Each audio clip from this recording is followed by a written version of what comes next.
So today on the channel, in this episode, we're going to be checking out the most requested amplifier I think I've ever had on the channel, which is not only the Orange amplifier series, but the Orange Crush, the solid state amplifier series. I reached out to American Musical Supply and they were kind enough to ship one out to the channel so we could check it out together today. So I'll put a link down to their website down below in case you want to support the companies that support this channel by making gear like this available to us to talk about. So let's get started with this amplifier because it is interesting and it's something I didn't think I would like it the way I do. So I'm going to talk about the things I like, some of the things I didn't like. This amplifier sits in at $450 and is 120 watts of solid state power, which is very loud. This is definitely loud enough to contend with any 50 watt tube amp. The other thing that's cool about it is it has an effects loop built in and it has two full channels. So on your clean channel, you have a volume, bass, and treble, and the volume's like a gain because you do have a master volume for the overall amp. You then have a dirty channel, which is going to have a volume, treble, middle, bass, and gain.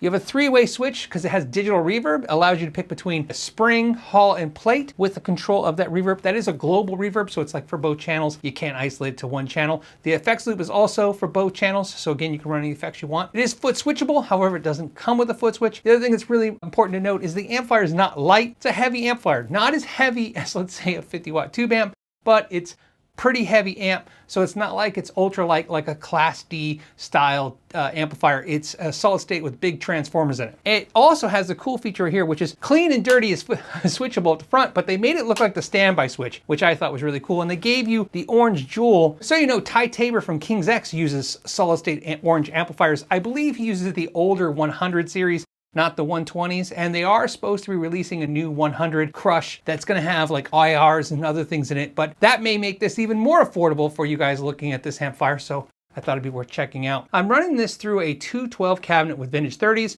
with two SM57s. One is on the cone and one is further back to get more of the room sound. And I'm mixing a little bit of that in together just to give you exactly what I'm hearing in the room. We're gonna start with the clean channel. And one of the things I gotta tell you about this clean channel is not that it's really clean, because it is.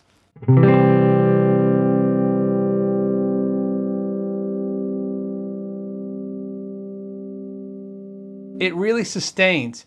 Being clean is not really that impressive to me. I think most solid state amplifiers are going to be able to give you a very crystal clear, clean sound. They're also going to be able to have you have really defined chords. There's nothing about that is unique to me on this amplifier from other amplifiers that are also solid state. However, hearing that sustain, it almost sounds like there's a compression sustainer pedal.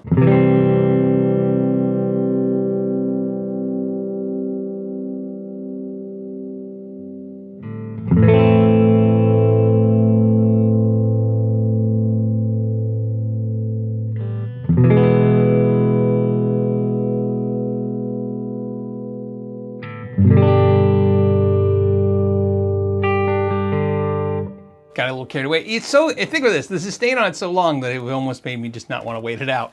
So, something to think about, we're in the spring reverb. I want to show you the hall, and I'm going to crank it up. Let's crank this up a little bit, because it sounds great.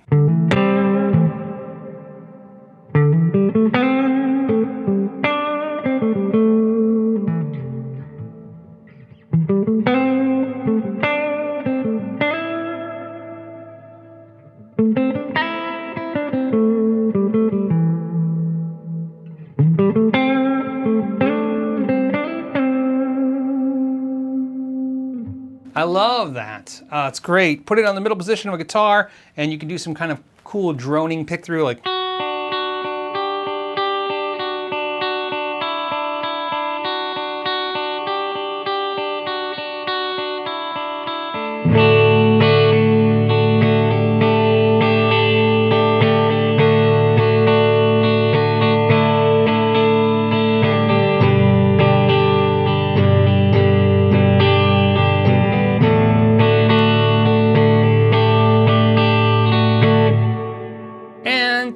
My favorite, the plate, you can see it shuts off. The plate is my favorite reverb. It's the one I would probably leave on most of the time with this amp.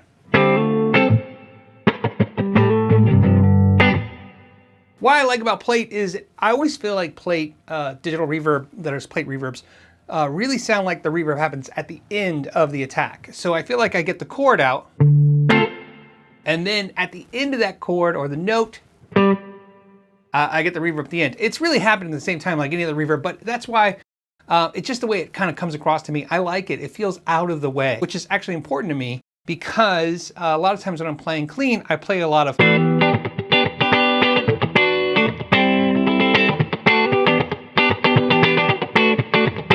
When you play a lot of that stuff, like I said, the hull is probably going to be the biggest problem, especially when you turn it up. It's got that...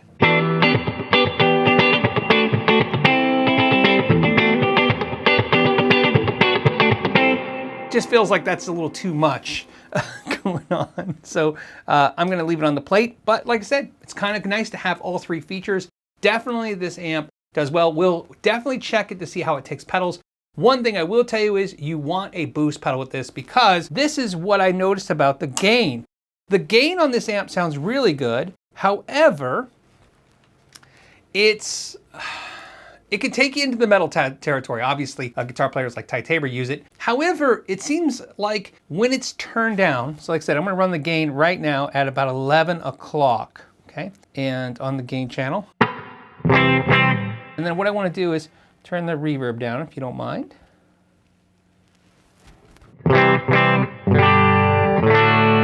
So now it doesn't even sound like too much gain. It sounds like the edge of breakup.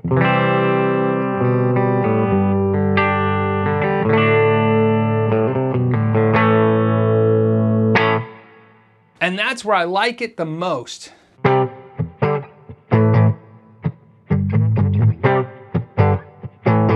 Now I'm gonna run right now a tube screamer in front of it. Let's hit that.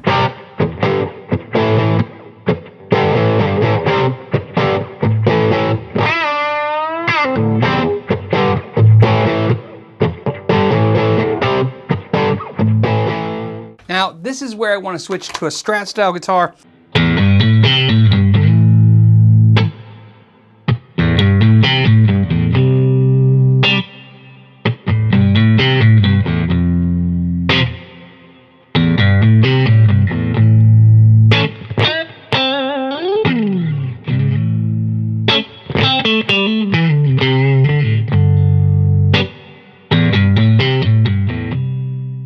Since we got the Strat, let's go ahead. I've switched to the clean channel.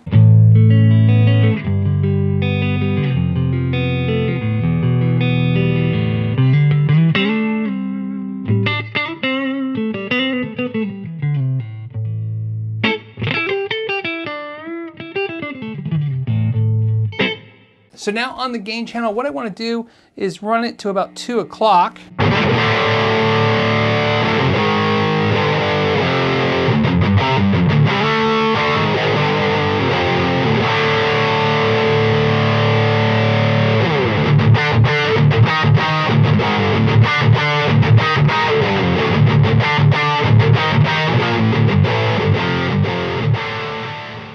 That's a lot of gain. As you can see, it keeps going, but it just gets kind of sludgier and a little bit muddier, especially with a guitar like this. And it's not my particular taste, but you can get it there. Now, like I said, you can run it clean, you can run pedals through it. Let's go ahead and run a pedal through it and see how that sounds. Okay, I'm running a Boss Blues driver.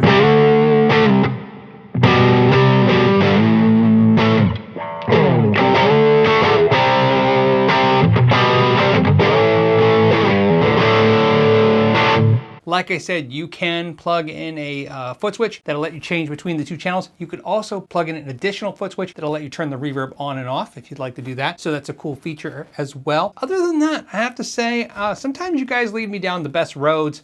I'm impressed, like I said. I've always been a fan of really good solid state amps, and I would definitely put this in that category. I think it shines on the clean channel, but like I said, overall, a very impressive amp. For 450 bucks, it's in a league at least double the price point of that. So have to give it credit for that. Looks wise, I mean, it looks legit. I mean, everybody on the crowd's gonna think you have the expensive rock reverb for sure. So they knocked it out of the park with the looks. Again, I'd like to thank the people at American Musical Supply for sending this out and letting us check it out on the channel, because like I said, this wouldn't have been possible without them. So like I said, if you could support them in any way, I always appreciate that. As always, I want to thank all of you for hanging out to the end of the video. As you know, that really matters the most. And as always, I want to thank you for your time. Till the next time, know your gear.